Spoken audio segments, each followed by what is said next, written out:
네, 안녕하십니까. 안녕하세요. 네. 왜 이렇게 집에 안 가지고 계십니까?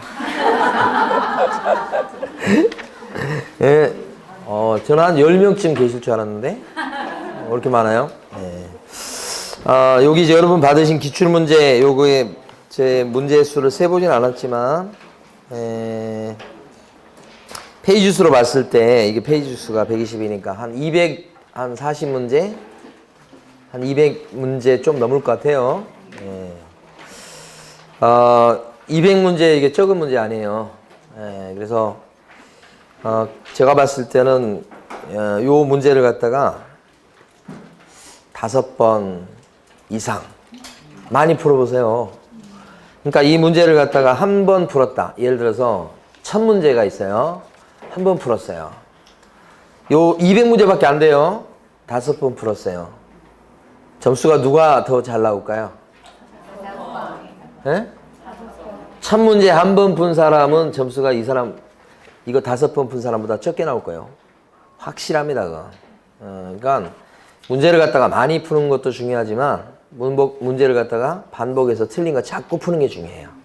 그리고 여러분도 경험해서 아시겠습니다만은 틀린 문제를 또 틀리죠. 그게 세상의 이치예요. 그리고 답을 고치면 틀리죠. 그게 세상의 진리고. 그러니까 참 이게 왜 그런지 모르겠어요. 하여간 그게 그 세상에 돌아가는 그 원리나 뭐 이건 있는 것 같아요. 뭔지는 확실히 모르겠지만 있어요. 그래서 여기 한 200문제 조금 넘는 문제밖에 안 되지만 이거 반복해서 푸시면 제가 볼 때는 상당한 실력을 갖다 올릴 수 있다 생각합니다. 그러니까 이거 이번에 공부하실 때 많이 풀어보시기 바라고. 자, 근데 이제 제가 수업할 때는 우리 이제 여기 같이 풀게 될 것이 같이 풀겠죠. 근데 내용 설명을 좀 하고 문제 풀고 이런 식으로 쭉 가게 될 겁니다. 먼저 용어에 대해서 지금 문제가 나왔는데, 용어에 대해서 수업한 지가 오래됐죠. 그래서 잘 기억이 안 날 거니까 몇 가지만 설명합니다. 용어가 6개. 6개요. 중개가 뭔가 그러니까 중개는 뭘 중개라고 하죠?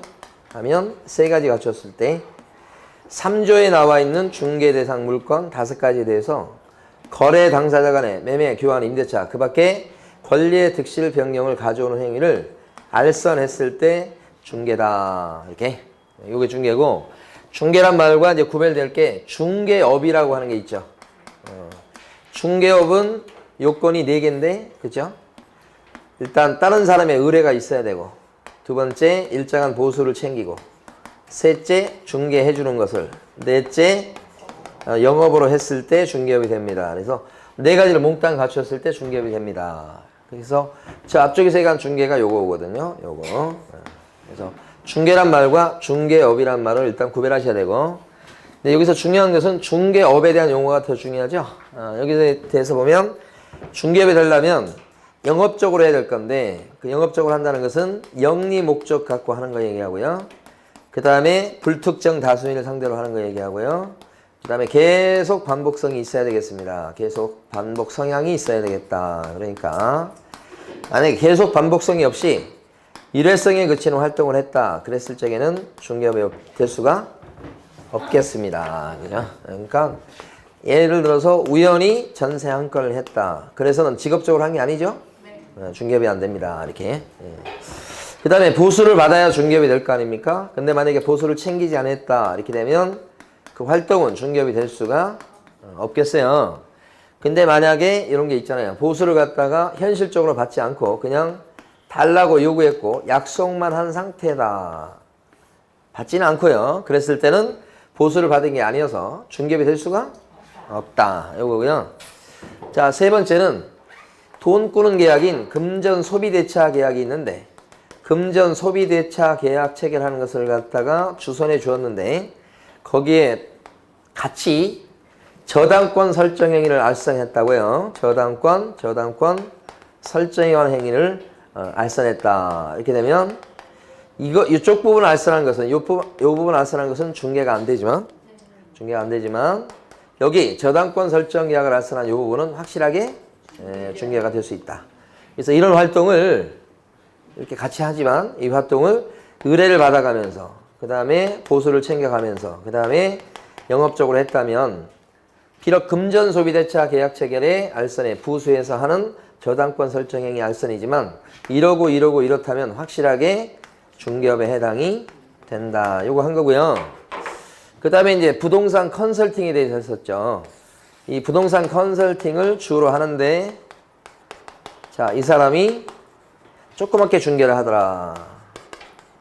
근데 이 조그맣게 중개하는 것을 의뢰를 막 받아가면서 보수를 챙겨가면서 직업적으로 막 반복적으로 했다면 이런 조그만 중개 활동도 단순 중개를 뛰어넘어서 중개업을 했다고 볼 수가 있다. 그죠? 그래서 이제 그런 사람이 컨설팅 요 사업자인 갑이 혹시 자격증도 없이 등록도 안 하고 그런 일을 했다고 한다면 무등록 중개업자가 돼서 형사처벌을 받겠더라. 그런 얘기 했었죠? 그래서 중개업에 대해서는 요 네 가지 판례를 알아두셔야 되는 거지. 그 다음에 용어 중에서 두 개밖에 안 했는데 이거 말고 이제 개업 공인중개사가 누구냐 이렇게 물어보면 개업 공인중개사는 자, 중개사무소 개설 등록한 사람을 얘기한다. 등록만 돼 있으면 다 개공이다. 증이 없어도 그렇습니다. 혹시 중개업을 안 하더라도 등록이 돼 있다 그러면 개공이 되는 거. 근데 이 사람이랑 공인중개사는 다르다고 그랬어요. 공인중개사는 자격증을 딴 사람이다. 이 법에 의해서 공인중개사 자격증을 땄다. 이렇게. 외국 사람인데 우리나라 자격증을 땄을 때는 공인중개사에 들어가죠? 반대로 우리나라 사람인데 외국의 자격증을 땄다. 그랬을 때는 안 들어가고 공인중개사 아니고요. 구별되고요. 여기는 등록된 사람 자격증이 없어도 어쨌든 간에. 그 다음에 이런 개업 공인중개사 밑에서 일을 도와주는 고용인이 있는데 그 고용인의 종류는 두 종류가 있는 거죠. 증을 갖고 도와주는 고용인이 있고 자격증 없는 고용인이 있겠습니다. 자격증을 갖고 도와주는 고용인은 소공이라고 그러고 소속 공인중개사 여기는 중개보조 이렇게 되는데 이 사람은 중개 업무를 봐줄 수가 있게 되고 여기는 중개 업무를 못 본다 이렇게 되는 거예요. 차이가 여기 중개 업무를 봐줄 수 있고 소공은 보조는 중개 업무 못 보고 근데 중개 업무를 뺀 보조 활동은 둘 다 할 수 있죠. 이렇게 이제 중개 업무가 뭐냐 그랬을 때 이게 계약서 써주고 확인 설명해주고 확인 설명서 작성해주고 그 세 가지죠. 세 가지 그게 중개 업무고 나머지가 다 보조 업무에 들어가죠. 그래서 자, 소속 공인중개사가 누구냐 그러면 개업 공인중개사에 소속된 공인중개사로서 중개 업무를 수행하거나 또는 개업 공인중개사의 중개 업무를 보조하는 자를 말한다. 이렇게 얘기하는 거고. 그죠? 그 소속 공인중개사에는 법인의 임원이나 또는 사원인데 자격증 갖고 법인의 임원 사원으로 있는 사람도 어디에 들어간다? 소공에 포함된다. 그런 게 있었고요. 중개 보조는 어떻게 얘기합니까? 공인중개사가 아닌 자로서 개업 공인중개사에 소속되어서 이거 못하죠. 그래서 현장 안내, 일반 서무 등 중개 업무와 관련된 단순한 업무를 보조하는 사람을 말합니다. 그러면 누구예요? 그 사람이? 보조원. 이렇게 하는 거죠. 자, 거기서 지금 12페이지인가요? 처음이? 네. 1번 보면 틀린 것은 그랬고요. 법인인 개업 공인중개사의 소속 공인중개사는 그 개업 공인중개사의 중개 업무를 보조할 수가 있다. 그랬으니까 자, 이 소속 공인중개사는 법인에 속해 있어도 소공이고 중개 업무를 봐줄 수 있죠. 그 다음에 2번 당사자의 부동산에 대한 환매 계약이 성립하게끔 알선하는 행위도 중개에 해당이 된다. 무슨 얘기냐면 중개 요거 물어보고 있습니다. 요 부동산이라고 표현되어 있습니다. 부동산이 중개상 물건에 들어가죠. 그래서 거래 행위하는 걸 그랬잖아요. 이 거래 행위가 뭐냐 그러면 계약이에요. 환매 계약도 계약에 들어가죠. 환매 계약을 체결하게끔 어떻게 했다고요? 알선했다. 그러면 그것도 중개에 해당이 된다. 이렇게. 3번 부동산 컨설팅의 부수에서 반복적으로 이루어진 부동산 중개 행위는 중개업에 해당하지 않는다. 이거 거짓말이네요. 컨설팅의 부수에서 이런 중개 행위 하는 것을 반복적으로 했다면 중개업에 해당할 수 있죠. 이거 틀린 거고. 4번 공인중개사 자격증을 땄습니다. 그리고 나서 등록을 안 했어요. 요새 요런 문제가 잘 나옵니다. 자격증을 땄는데 등록 안 했으면 요 사람이죠. 개업 공인중개사는 아니고. 자, 그러면 공인중개사를 자격증을 딴 뒤에 중개사무소 개설 등록하지 않은 자는 개업 공인중개사는 아니다. 맞는 거네요? 네. 갑자기 질문을 하고 싶어서 자격을 취득했는데 등록을 하지 아니한 자는 지금 방금 전에 나왔잖아. 네. 그죠? 공인중개사라는 명칭을 쓸 수 있어요? 네. 맞았어. 쓸 수 있어. 너무 쉬웠어요? 자격증을 취득했으나 등록하지 않는 자도 공인중개사 사무소 부동산 중개란 명칭을 쓸 수 있어요?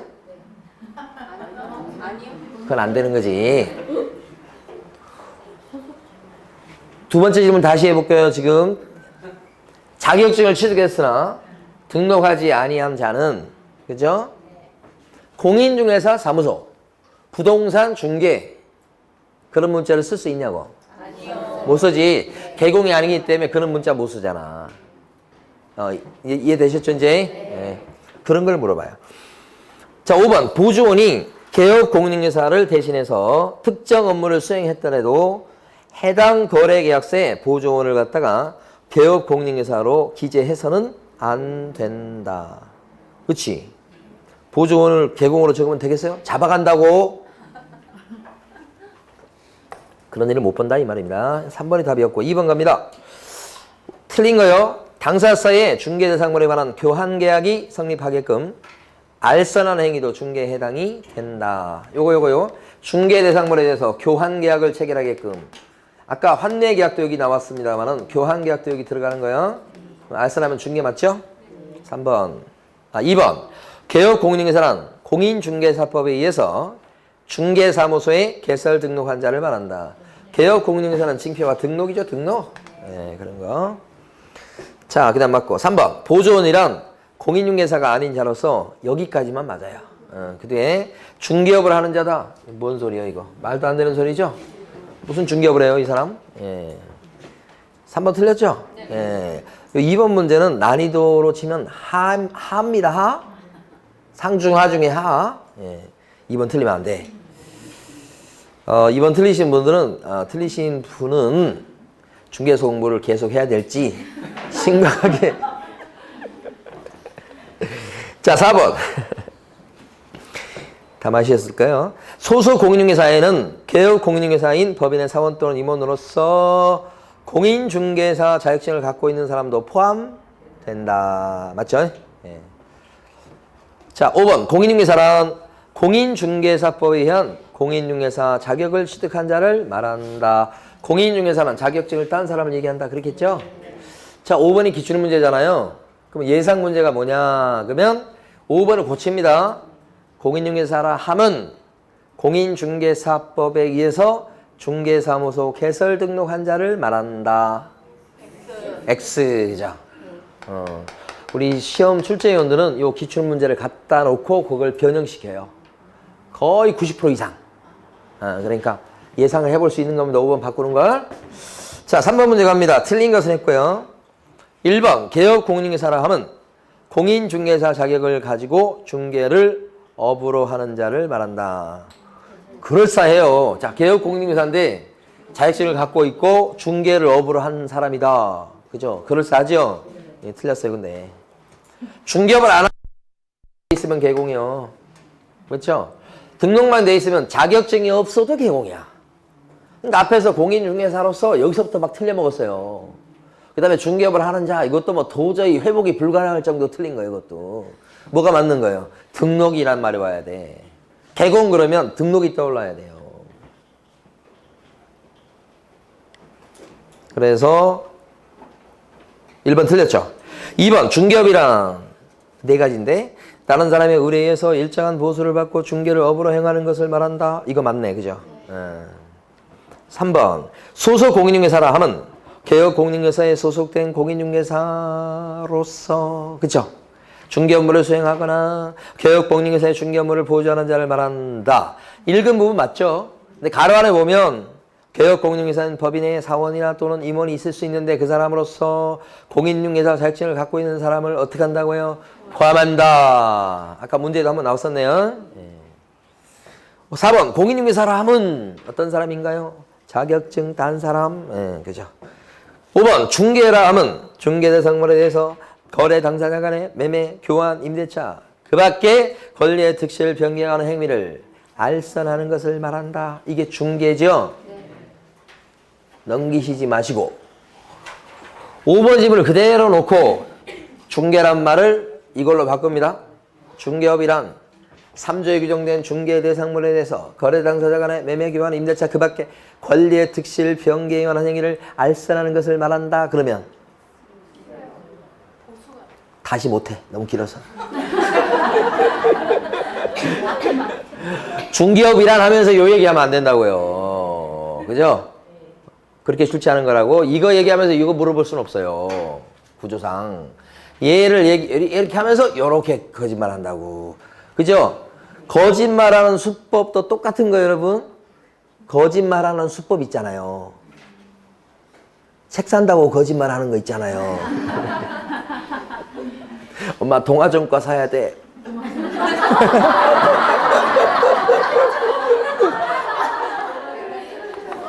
표준전과도 사야 돼. 돈을 받잖아요. 근데 책 안 사고. 그 거짓말하는 수법이 똑같다는 걸 말씀드리는 거예요. 그렇죠? 그러니까 5번을 보면서 그렇게 바꿔낼 거다고 예상이 되는 거예요. 자, 4번입니다. 옳은 것은 그랬습니다. 4번 문제. 법정지상권에 양도하는 행위를 알선하는 것은 중개에 들어간다. 이렇게 딱 하면 요게 좀 어려워요. 수험생한테는. 일단 법정지상권은 법정이건 뭐고 간에 지상권이야. 그러면 지상권은 양도할 수 있나요? 되지. 근데 지상권의 목적물은 뭐예요? 지상권은 뭐에 대해서 지상권이란 권리가 성립하는 거예요? 땅이요, 땅. 그렇죠? 땅에 대해서 지상권이 성립하지 건물에도 무슨 지상권이 있어. 그렇잖아요. 땅에 대한 권리가 지상권이에요. 그러면 땅에 대해서 지상권 설정하는 계약을 알선하면 중개죠. 근데 지상권은 설정만 하나요? 양도도 되지. 바꾸면 땅에 대해서 지상권 양도하는 계약을 알선시켰다. 그건 뭐예요? 중개. 그게 1번이요, 그게. 법정지상권도 지상권이죠? 법정지상권도 지상권이요. 자, 2번. 반복 계속성이나 영업성이 없이 단일에 건물의 매매계약의 중개를 해주고 보수를 받은 경우 영업성이 없다고 나왔잖아요. 그러면 이런 것은 업이 될 수가 없잖아요. 그러니까 아무리 보수를 받았다고 해도 중개를 업으로 한 것이라고 볼 수가 없다. 이것도 틀렸고 1번이 정답이네. 그죠? 3번 보면 외국법에 따라서 공인중개사 자격을 취득한 자도 공인중개사법에서 정의하는 공인중개사로 본다. 안 돼. 우리나라 자격증을 따야 된다고. 이것도 틀렸지? 예. 우리 공인중개사법에 따라서 이 법에서 공인중개사 자격을 취득한 자 이렇게 나와야 되는 거지. 외국법을 하면 안 되고. 4번 소속 공인중개사란 법인인 개업 공인중개사에 소속된 공인중개사만을 얘기한다. 말도 안 되는 게 개인 업소에서 자격증을 따갖고 일하는 소공도 포함되죠? 법인만 얘기하는 게 아니에요. 5번 보조원이란 공인중개사가 아닌 자로서 맞았어. 여기까지. 그 다음에 개업 공인중개사에 소속되어서 이것도 맞았어. 중개대상물에 대한 현장 안내 이것도 맞았어. 근데 중개상물에 갑자기 여기서부터 돌변하잖아. 지금 확인 설명 의무를 부담한다고요? 못하잖아. 그거 해주면 안 되잖아. 그래서 틀린 거지. 자, 이제 여기서부터는 용어에 대한 게 용어 아직 안 끝났죠? 5번입니다. 옳은 걸 몽땅 고르시오. 기억번. 개업 공인중개사란 공인중개사법에 의해서 중개사무소 개설 등록한 자를 말한다. 맞습니까? 네. 맞습니다. 자, 근데 기억번 고칠게요. 거기서 기억번에서 개업 공인중개사란 얘기하면서 공인중개사법에 의하여 대신에 공인중개사로서 이 말을 집어넣어요. 예를 들어서 그 다음에 공인중개사로서 이 법에 의해서 이 법이 공인중개사법이에요. 중개사무소 개설 등록한 자를 말한다. 이렇게 얘기하면 맞습니까? 틀립니까? 틀려요. 왜 틀리죠? 이해가 들어가면 안 돼요. 개업 공인중개사라 하면 꼭 자격증이 있다는 보장이 없어요. 없는 계공도 있어요. 그런 부칙 계공이 있잖아요. 그러니까 요 말을 집어넣으면 안 되는 거죠. 그죠? 여기서는 공인중개사법에 의해서 중개사무소 개설 등록 환자를 말한다고 했으면 맞는 거. 근데 이걸 집어넣어버리면 틀린 거. 예? 그렇게. 좀 어렵습니다, 이거. 니은번. 소속 공인중개사에는 개업 공인중개사인 법인의 사원 또는 임원으로서 중개 업무를 수행하는 공인중개사인 자가 어떻게 돼요? 포함된다. 아까도 한번 나왔었네요. 최근에 요거 잘 내요. 요 내용. 자, 디귿번. 공인중개사로서 개업 공인중개사에 고용되어가지고 중개 업무를 보조하는 자도 소속 공인중개사다. 다시 읽어볼게요. 무슨 말인지. 공인중개사예요, 지금 보니까. 그런데 이 사람이 개업 공인중개사에 취직이 되어 있어서요. 그 중개 업무를 하는 게 아니고 보조 활동만 해. 그러니까 이 사람이 자격증을 따가지고 중개업소에 취직을 했는데 맨날 청소하고 그 다음에 뭐요? 커피 타고 그런 것만 한다니까. 컴퓨터 말고 커피를 탄다고.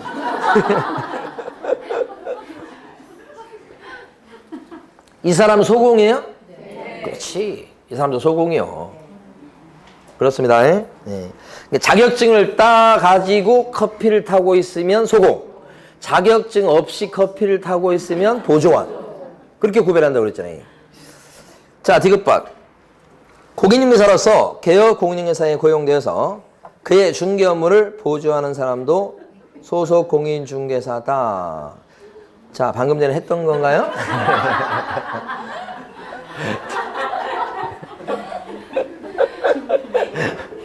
제가 굉장히 빨리 푸네요, 문제를. 자, 리을번. 우연한 기회에 단일에 임대차 계약을 중개해주고 보수를 받은 사실만으로는 중개를 업으로 한 것이라고 볼 수가 없다. 중개가 아니죠, 우연해 갖고는. 그렇죠? 이거 다 맞는 말인데. 정답 5번인가요? 네. 자, 6번 갑니다. 용어에서 마지막. 용어가 좀 어려워요, 사실은. 자, 1번. 공인중개사에는 외국법에 따라서 공인중개사 자격을 취득한 자를 포함합니다. 그렇습니까?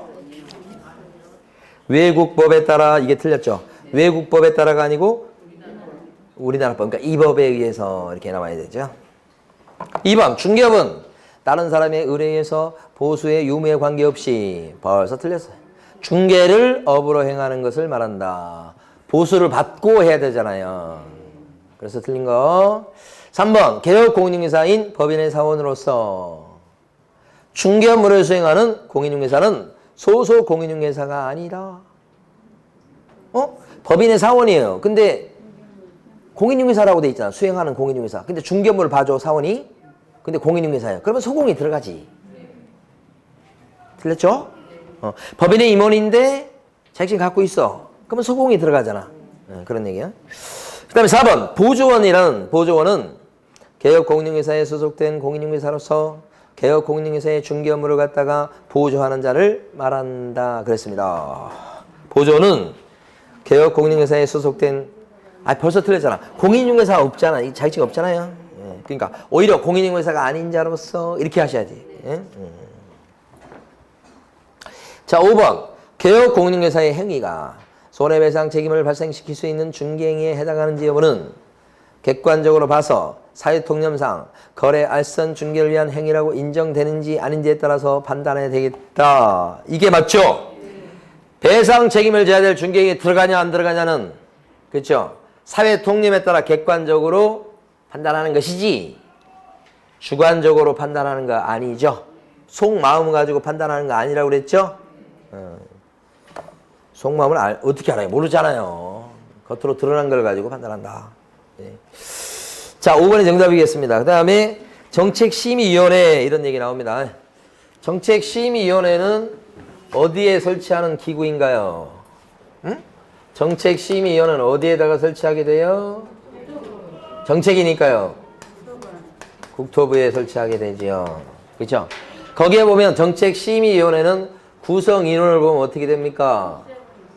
그렇죠. 4, 7, 11 위원장 포함해서 11이지. 위원장 포함해서 7명 이상 11명 이내의 위원으로 구성되죠. 이때 정책심의위원회 위원장은 누가 됩니까? 국토부 1차관이 된다. 그죠? 그런데 정책심의위원회 위원들도 또 있어야 될 거 아닙니까? 요 위원들, 이렇게 위원장 포함이라는 뜻이에요. 그 위원은 누가 임명하거나 위촉한다고 그럽니까? 위원을 임명하는 사람 누구? 모르시네? 자, 다시 한번. 정책심의위원회요. 괜찮아요, 괜찮아요? 정책심의위원회 위원장 그러면 국토부 1차관이에요. 높은 사람이죠? 그 위원은 누가 임명해요? 위원장이 임명해요? 국장입니다. 맞습니다. 맞습니다. 맞습니다. 잘 찍었습니다. 국장이 임명하는 겁니다. 임명은? 이거 구별하셔야지. 위원장은 누구? 1차관. 그 다음에 임명권자는? 위원 임명은? 국장. 이렇게 되죠. 그럼 여기서 심의하는 내용이 몇 가지라고요? 심의하는 내용이 몇 가지일까? 우리 암기했었는데, 정책, 손좀 보시오. 이런 거잖아요. 손좀 보시오. 이렇게 했으니까. 자, 손해배상 책임 보장에 관한 사항을 심의한다. 그죠? 그 다음에 여기요. 보자는요? 보수 변경. 그 다음에 요 시자는? 시험제도. 그죠? 유자는요? 육성. 요 네 가지가 요 심의사항입니다. 심의사항. 요 네 가지. 그 중에서 이제 만약에 정책심의위원회에서 올해 시험을 안 보겠다, 뭐 이런 거 있잖아요. 시험은 이제 뭐요? 상대평가로 하겠다. 요 시험에 대해서 딱 결정하면 시도의사는 어떻게 해야 됩니까? 무조건 따라야 된다. 그죠? 무조건 따라야 됩니다. 요 하나만 그렇습니다. 요 위원들 임기는 몇 년이죠? 임기는 2년이다. 그죠? 2년. 임기는 2년이고요. 자, 1번부터 보시겠습니다. 7번이죠. 틀린 것은 했습니다. 위원장은 국토교통부 1차관이다. 맞죠? 심의위원회는 위원장 1명을 포함해서 7명 이상 11명 이내의 위원으로 구성한다. 맞죠? 3번 보수 변경에 관해서는 관련 사항을 심의한 시도의사는 그쵸? 이 시도의사는 무조건 따라야 된다. 보수 변경이라고 돼 있죠? 이거 잘못됐네. 보수 변경이 아니고 이걸 따르는 거죠. 시험. 자, 그래서 3번이 틀린 거고 4번은 자, 위원이 해당 안건에 대해서 연구, 영역 또는 감정을 했을 때는 위원이. 근데 거기서 이제 심의할 텐데 그 연구, 영역 또는 감정을 한 경우 심의위원회의 심의 의견에서 어떻게 된다고요? 빠진다. 제척된다가 뭐예요? 빠지는 거죠. 자기가 용역 보고서를 냈는데 그거에 대해서 심의할 거라. 그러면 용역 보고서를 낸 그 교수는 위원이라고 한다면 그 심의할 때는 빠져야 되겠죠? 자기 보고서에 대해서 심의하니까 그 얘기고. 5번 위원장이 부득이한 사유로 직무를 수행할 수 없을 때는 위원장 1차관이죠. 그때는 위원장이 미리 지명해 놓은 위원이 그 직무를 대행한다. 이거 맞죠? 네, 그래서 이건 처음 듣는 얘기지만 맞는 얘기입니다. 자, 8번 문제요. 소관사항이 아닌 것은 그랬습니다. 정책심의위원회 소관사항이 아닌 것은 보수 변경.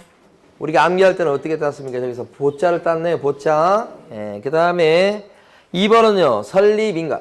협회 설립인가에 대해서 심의하는 내용이 있습니까? 설립인가 없잖아요. 여기요. 그래서 정답 2번이고 3번. 심의위원회에 대한 기피 신청을 받아들일 것인지 여부에 관한 의결. 여기 좀 어려워요.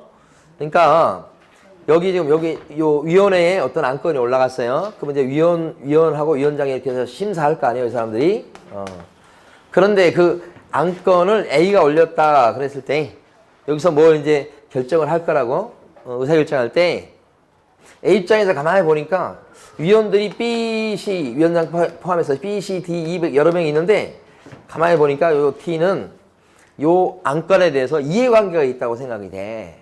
그러면 요 심의를 할 때 뭐라고 그래요? 너는 좀 빠져라 라고 할 수 있죠.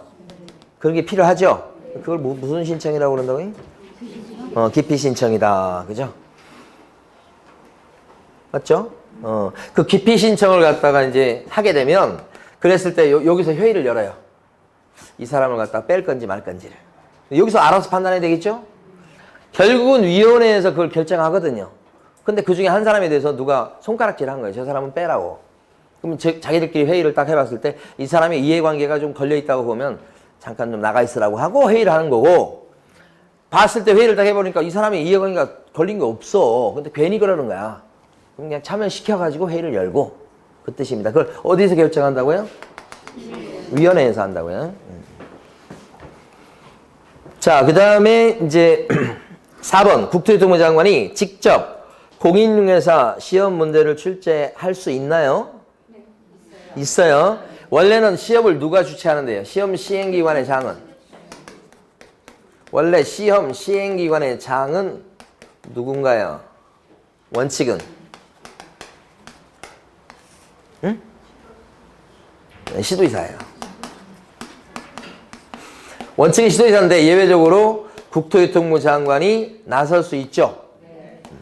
다만 여기서 나설 때는 요거 하셔야 돼. 국토교통부 장관이 직접 문제를 출제하거나 뭐 할 수 있어. 그때는 정책심의위원회의 사전 의결을 거쳐야 돼요. 국토교통부 장관이라고 그래가지고 자기 마음대로 올해 문제는 내가 출제할 거야 라고 자기 마음대로 나설 수 있는 게 아니고 심의위원회에서 뭐예요? 땅땅땅 해서 의결이 있었을 때 누가 나선다고요? 국장이. 그리고 나서 4번 읽어봐요. 4번 보면 국토교통부 장관이 직접 공인중개사 시험 문제를 출제할 것인지 여부에 관한 의결이라고 돼 있죠. 어디서 의결해요? 근데 요 의결을 가만히 보면 사실 여기에 들어가는 겁니다. 시험에 대한 거잖아요. 그러니까 여기도 없는데 갑자기 의결하는 게 아니에요. 여기 들어가는 거다. 5번 부득이한 사정으로 당해 연도에 공인중개사 자격 시험을 시행하지 않을 것인지 여부에 관한 의결. 이거 심의 의결 사항을 이렇게 암기했어요. 지금 우리가 정책, 선좀 보쇼 해서 암기했는데 거기에 뭐 갑자기 여기 나오지 않는 내용이 나온 것처럼 느껴지잖아요. 근데 이것도 보세요. 여기는 시험을 갖다 국장이 앞장서서 나서서 할 수 있도록 하는 의결이죠. 그래서 이렇게 하는 거 뭐가 있는가? 원래 시험은 매년 1회 이상 시행하죠. 근데 경우에 따라서는 시험을 안 볼 수도 있죠. 안 볼 수도 있어. 부득이한 사유가 있을 때. 그걸 누가 결정해요? 국장이 그냥 결정해요? 국장 혼자? 그게 아니라 정책심의위원회에서 요거 있잖아요. 요거. 올해 시험은 못 보겠습니다라고 요것을 근거로 해서 여기서 의결을 해요. 위원회에서. 그러면 그의 시험을 안 볼 수도 있다. 그게 5번이에요. 그래서 회의를 열어갖고 올해 시험을 갖다가 이런 사정이 있어서 보기 좀 어렵지 않냐는 의견이 있는데 어떻습니까? 토의를 해가지고 좀 진짜 보니까 좀 어렵겠습니다. 의견을 딱 하면 안 본다고. 그죠? 근데 요거에 근거한 거예요. 시험. 네. 자, 이번에 중개대상물 나오는데 중개상물은 여러분들 너무 쉬워서 잘 맞추니까요. 네, 바로 갑니다. 자, 9번 거시면 옳은 것은 했습니다. 아까 8번의 정답은 2번이죠? 여기다가 막 지금 답 칠하고 계십니까? 답 칠하지 마세요. 될 수 있으면. 왜냐면 한 번 풀고 끝낼 거 아니잖아요. 그래서 밑에 답도 있는데 뭘 또 답을 칠하고 막 그러셔? 그래서 깨끗하게 놔두시고 한 번 풀면 안 된다고 그랬잖아요. 아까 처음 시작할 때 5번 이상 열심히 여러 번 푸시라고 그랬더니 거기다 동그라미 쳐놓고 풀면 그 푸는 거요? 아니잖아요. 자, 9번입니다. 옳은 것은 했고요. 개업 공인중개사는 다른 개업 공인중개사인 법인의 임원이 될 수 없다. 왜? 이유는 이중소속 금지 때문에. 갑자기 이게 종합문제 모양이네요. 2번 개업 공인중개사는 그 등록관청 관할구역 안에 여러 개의 중개사무소를 둘 수 있다. 있다 그런 게 없다. 이렇게 하는 거예요? 여러 개의 중개사무소를 둘 수 없다. 이 말은 어떤 의미냐면 한 개만 둘 수 있다는 뜻이죠. 등록관청 관할구역 안에다가 무조건 사무실 한 개요. 자, 3번요. 국토부 장관의 허가를 얻은 경우에는 그때 한해서는 자격증을 타인에게 양도할 수 있다. 죽어도 양도 불가능입니다. 자격증을 양도할 수 있으면 한번 자격증 따면 자자손손 자격증 써먹을 수 있어요. 그건 말이 안 되는 거죠. 그래서 안 됩니다. 양도성이 없어요, 이게. 자, 4번. 아파트 분양권은 중개상물이 될 수 있다. 그죠. 동그라미. 5번. 당사자가 무자격자한테 중개 의뢰하는 행위는 처벌 대상이 된다. 응? 이거 어떻게 돼? 이 사람이 B라는 사람한테 팔아주시오 의뢰를 했고 그 B라는 사람이 사람을 붙여가지고 C하고 이렇게 팔았는데 이 B라는 사람이 사실은 자격증도 없고 등록돼 안 돼 있는 사람인데 사무실 내가지고 막 이걸 막 반복적으로 하고 있는 사람이요. 그쵸? 그래서 이를 통해서 했을 때 이 사람을 뭐라고 불러요? 무등록 중개업자라고 부르죠. 그럼 무등록 중개업자가 지금 보면 여기 지금 매매계약을 체결하게 만들어 주었죠. 자, 첫 번째 이 무등록 중개업자를 통해서 반복적으로 하는 사람이요. 사무실 두고 이 사람이 체결한 요 매매계약은 이 사람이 써준 계약서는 무효입니까? 유효될 수 있죠. 그렇지만 이 사람은 무등록 중개업을 했기 때문에 반복적으로 했기 때문에 3학년 3반으로 처벌되지요. 이랬을 때 요 사무실에 물건을 내놓은 A는 처벌됩니까요? 처벌된다는 조항이 없어요. 만약에 이런 걸 처벌하기 시작하면 우리가 사무실에 가서 말이요. 물건을 내놓는 것이 겁나요. 내놓을 때 잘 봐야 됩니다. 무등록 중개업자 아닌지. 이걸 처벌한다면 말이에요. 그래서 그걸 기대할 수가 없다고 보는 겁니다. 그래서 조문도 없고 기대 가능성이 낮기 때문에 안 된다. 요거요. 처벌 안 되는 겁니다. 자, 그래서 틀린 거, 옳은 거 오라고 그랬죠. 옳은 것은 4번이네요. 이게 또 역시 난이도는 합니다. 자, 10번 가시겠습니다. 중개사물 될 수 없는 걸 몽땅 골라라. 기억번은요, 3박인데. 중개사물 될 수 있습니까? 이제 쉬어야 돼요, 여러분. 자, 10번의 기억번. 중개사물 될 수 있습니까? 아니고. 중개대상번은 다 맞추셔야 됩니다. 자, 니은번은요. 세차장 구조물. 정착물이 아니어서 건물로 볼 여지가 없다. 중개사물 안 된다. 자, 디귿번은요. 단골로 나오는 거. 거래처, 신용, 영업상의 노하우, 점포 위치에 따른 영업상의 이점 안 되고요. 리을번은요. 대토권 안 되죠. 다 안 되는데? 정답은 5번이죠.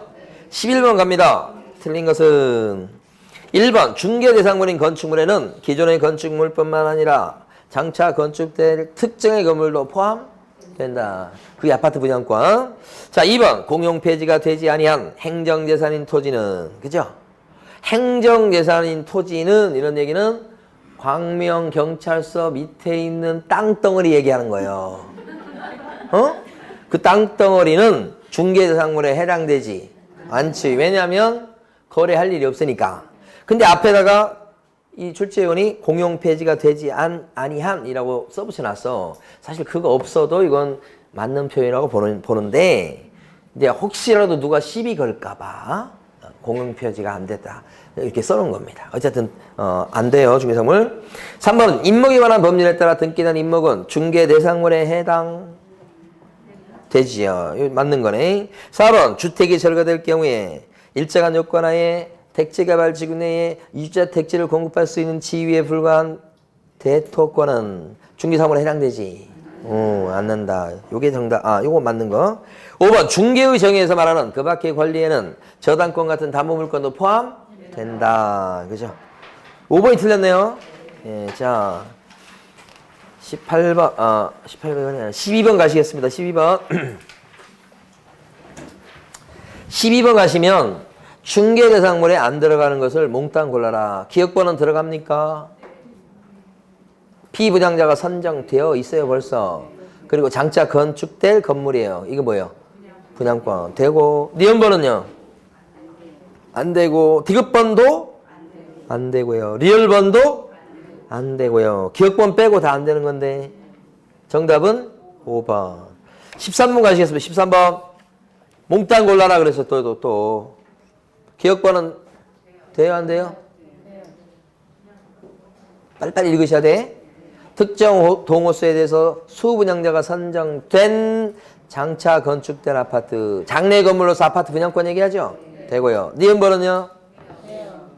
명인망벌 갖춘 수목이 집단도 되고요. 디귿번은요? 세차장 구조물 안 되고요. 리을번은요? 허가구역 내 땅이지만 거래 못할 건 아니죠? 이거 허가를 받고 막 그래야 되니까 조금 불편하긴 합니다만 거래 못할 것은 아니다. 주유사물 된다. 그죠?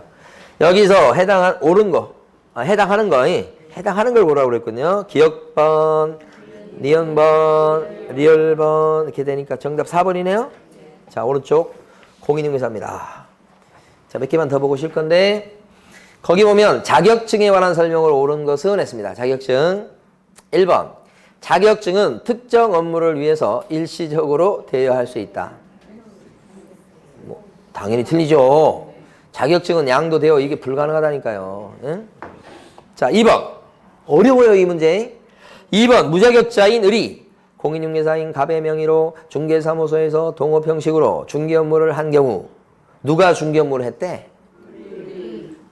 을이 한 거예요. 무자격자 을이 누구 이름을 써가면서 자격증을 갖고 있는 갑의 이름을 써가면서 막 동업 형식으로 꾸며가면서 지금 중개 업무를 봐서 계약서 써준 양반은 갑이요 을이요? 을이니까 이건 잘못된 거지. 그리고 형사처벌 대상이 돼서 을은 무등록 중개업자예요. 3학년 3반이다. 그래서 맞는 겁니다. 2번이 정답. 3번 자격증을 대여받은 자가 임대차를 중개 의뢰한 자와 직접 당사자로서 임대차 계약을 체결했습니다. 대여받은 자가. 그럼 대여받아서 일하고 있으면 이 사람은 개공은 아니에요. 남의 거 빌려 사는 거 봤을 때 보조원이에요. 보조원. 그렇죠? 이 사람이 지금 누구랑 지금 임대차 계약을 체결했어요? 임대차의 중개를 의뢰한 사람이랑 임대차 그러니까 월세방을 구하러 온 사람이랑 직접 당사자가 돼가지고 임대차 계약을 그 사람이랑 했다는 거예요. 보조원이 사무실에 일하는 보조원이 이러면 이것은요 중개행위에 들어갑니까? 별표 해두시고요. 판례고요. 한 번밖에 안 나왔지만 또 나올 여지가 있기 때문에 잘 봐두시는데 이게 부동산 사무실이요. 근데 A하고 B가 둘이 동업을 해요. 근데 A가 가보니까 B가 자격증이 있는 사람이에요. 이 사람 자격증 있고 자격증이 이 사람이 없어요. 근데 이 사람은 사무실에 나오지도 않아요. 근데 B의 증을 걸고서요. B의 증을 걸고서 누가 다 해요? A가 다 해요. 근데 이 사무실에 A 혼자 있는데 갑이라는 사람이 와서 오피스텔 없어요 라고 구하러 온 거예요. 세를 얻겠다고. 그랬더니 A가요. 자격증이 없습니다. 그런데 이 사람이 오피스텔을 갖고 있었던 거예요. A가. 그러니까 이 사람이 구하는 오피스텔이 뭔지는 모르겠으나 자기 오피스텔을 구경시켰더니 마음에 들어 하는 거예요. 그래서 이 A하고 갑이 오피스텔에 대해서 이 오피스텔에 대해서 계약을 체결한 거예요. 계약. 임대차 계약을. 이것을 우리가 금지행위에서 얘기할 때 이걸 뭐라고 불러요? 직접 거래라고 부르잖아요. 손님하고 한 거니까.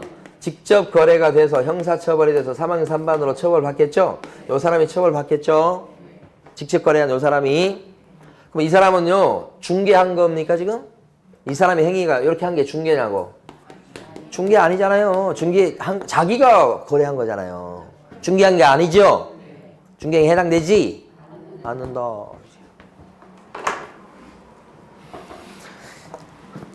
3번이 좀 어려울 수 있어요. 4번. 무자격자가 공인중개사의 업무를 수행했는지 여부는 실질적으로 무자격자가 공인중개사의 명의를 사용해서 중개 업무를 수행하였는지 여부에 상관없이 벌써 틀렸죠. 외관상 공인중개사가 직접 업무를 수행하는 형식을 취했는지에 따라서 판단한다. 자격증 대여다 아니다 어떻게 판단해요? 자격증을 빌려준 건지 아닌지를 어떻게 판단해요? 실질적으로 중개 업무를 누가 받냐 가지고 판단하죠. 그 중개 업무를 본 계약서에 누구 이름이 적혀있고 누구 도장이 찍혀있냐 그것 갖고 판단하지 않죠. 대여인지 아닌지 어떻게 판단하냐고. 실질적으로 판단하죠. 형식이나 외관에 따라서 판단하는 거 아니라고 그랬죠. 누구 도장이 찍혀있고 누구 이름이 써져 있냐 이런 것 갖고 판단하는 것은 아니다. 어떻게 판단해요? 실질적으로 누가 중개 업무를 받냐 이것 갖고. 그러니까 4번은 틀린 거죠. 반대로 쓰고 있다고요. 이제 지금 한숨 잘 시간이라고요. 뭐. 그러니까 빨리빨리 풀고 자야 된다고 지금. 5번. 무자격자가 자신의 명함에다가 그죠? 사무소 명칭을 부동산 뉴스 직함을 대표라고 적어서 썼어요. 잘못된 것이거든 이거. 이건 무자격자가 공인중개사도 아닌데 공인중개사하고 유사한 명칭을 쓴 것에 해당한다. 볼 수 있다죠? 어디가 잘못된 거예요? 볼 수 없다가 잘못됐지. 자, 근데 여기서 유사한 명칭에 해당이 되죠? 어디가 유사한 명칭 쓴 거예요? 대표가. 중개사업소 상호가 있는데 그 밑에 뭐라고 쓴 거? 무자격자 대표라고 쓴 게 잘못됐다는 뜻이죠? 그러면 공인중개사 아닌 자가 공인중개사하고 유사한 명칭 쓴 거여서 1항의 1반 이렇게 되는 거예요.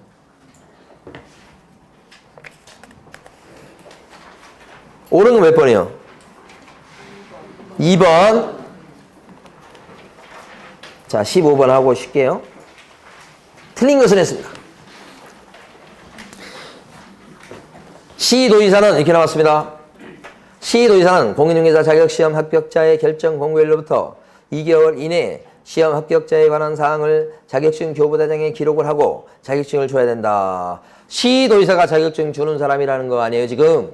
시도지사가 자격증 줄 때는 합격자 발표가 나서 그 발표한 그날부터 언제까지 자격증을 주어라? 1개월이죠. 숫자 물어본 겁니다. 1개월입니다. 2개월이 아니고 이거 틀린 거예요. 2번. 자격이 취소된 후 3년이 지나지 않는 자는 공인중개사가 될 수 없다. 3년 동안 시험 못 본 거 아시죠? 3번. 자격증을 재교부 신청하는 자는 재발급 신청서를 갖다가 누구한테 갖다 냅니까? 자격증을 처음에 교부했던 시도지사한테 갖다 내서 재발급 신청하는 겁니다. 애초에 줬던 사람한테 재발급 신청하는 거예요. 자격증을 교부한 시도지사요.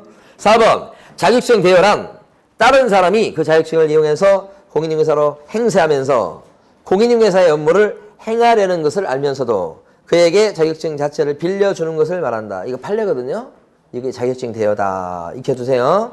남이 그 자격증 가지고 써먹으려고 하는 걸 뻔히 알면서 자격증 자체를 빌려주는 것을 양도대여라고 한다. 이렇게 부른 거예요. 5번. 공인중개사가 딴 사람에게 자기 성명을 사용하여 중개 업무를 하게 했을 때 이걸 뭐라고 그러죠? 다시 한번 5번 익혀두셔야 돼. 공인중개사가 다른 사람에게 자기 성명을 사용하여 중개 업무를 하게 했다. 이게 뭐예요?